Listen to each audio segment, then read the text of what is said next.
আজ ঢাকায় রাজনৈতিক উত্তেজনা থাকবে তুঙ্গে। জাতীয়তাবাদী ছাত্রদল ও নবগঠিত রাজনৈতিক দল এনসিপি দুটি দলই পৃথক সমাবেশের আয়োজন করেছে রাজধানীতে। সমাবেশ ঘিরে ব্যাপক জনসমাগমের প্রস্তুতি নেওয়া হয়েছে, যার ফলে শাহবাগ ও আশপাশের এলাকায় তীব্র যানজটের আশঙ্কা করছে ডিএমপি। সমাবেশ দুটির নিরাপত্তা নিশ্চিত করতে এবং জনদুর্ভোগ এড়াতে ঢাকা মহানগর পুলিশ ডিএমপি রাজধানীর গুরুত্বপূর্ণ কিছু সড়কে যান চলাচলে বিধিনিষেধ আরোপ করেছে। একাধিক সড়কে ডাইভারশন দেওয়া হয়েছে, নিয়ন্ত্রণে আনা হয়েছে গণপরিবহন চলাচলও। ছাত্রদল আজ দুপুর 12টা থেকে সন্ধ্যা 6টা পর্যন্ত শাহবাগ মোড়ে জুলাই আগস্ট গণ অভ্যুত্থানে বিজয়ের প্রথম বর্ষপূর্তি উপলক্ষে ছাত্র সমাবেশ করবে। অন্যদিকে জাতীয় নাগরিক পার্টি এনসিপি বিকেল 3টা থেকে সন্ধ্যা 6টা পর্যন্ত কেন্দ্রীয় শহীদ মিনারে আয়োজিত সমাবেশে নতুন বাংলাদেশের 24 দফা ইশতেহার ঘোষণা করবে। এছাড়া সোহরাওয়ার্দী উদ্যানে অনুষ্ঠিত হবে জুলাই জাগরণ শিরোনামের সাংস্কৃতিক অনুষ্ঠান, আয়োজক সাইমুম শিল্পী গোষ্ঠী।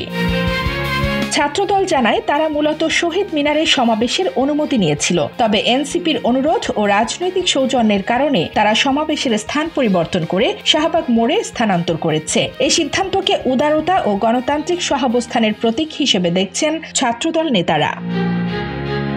এক বিবৃতিতে ছাত্রদলের সাধারণ সম্পাদক নাসির উদ্দিন নাসির বলেন, ফ্যাসিবাদ বিরোধী বৃহৎ ঐক্যের স্বার্থে এবং শহীদ মিনার ব্যবহারে সহমতের জায়গা থেকে তারা সমাবেশ স্থান পরিবর্তন করেছেন। ছাত্রদল নগরবাসীর যে কোনো দুর্ভোগের জন্য আগাম দুঃখ প্রকাশ জানিয়েছে।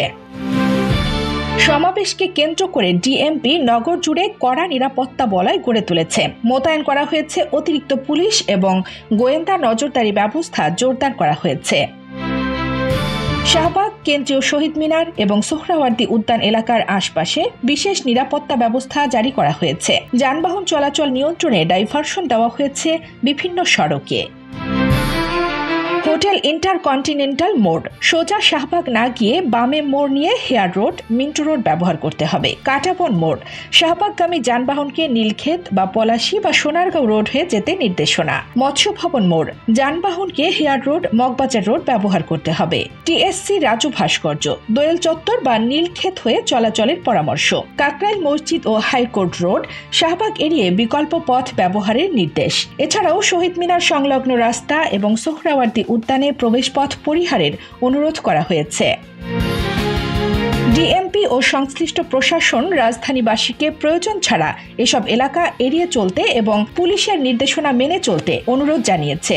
বিশেষ করে এইচএসসি ও বিসিএস পরীক্ষার্থীদের জন্য আগে ভাগে রওনা হওয়ার অনুরোধ জানানো হয়েছে। রাজধানী ঢাকায় আজ রাজনৈতিক ও সাংস্কৃতিক কর্মসূচির ব্যস্ত একদিন। জনস্বার্থে পরিস্থিতি সম্পর্কে সচেতন থাকা, বিকল্প সড়ক ব্যবহার এবং শান্তিপূর্ণ সহাবস্থানের পরিবেশ বজায় রাখা সকলের দায়িত্ব। আইন শৃঙ্খলা বাহিনী সর্বোচ্চ প্রস্তুত, তবে নাগরিক সচেতনতাই হবে আজকের দিনটির মূল চাবিকাঠি। কানিস ফাতেমা, নিপা, খবর সংযোগ।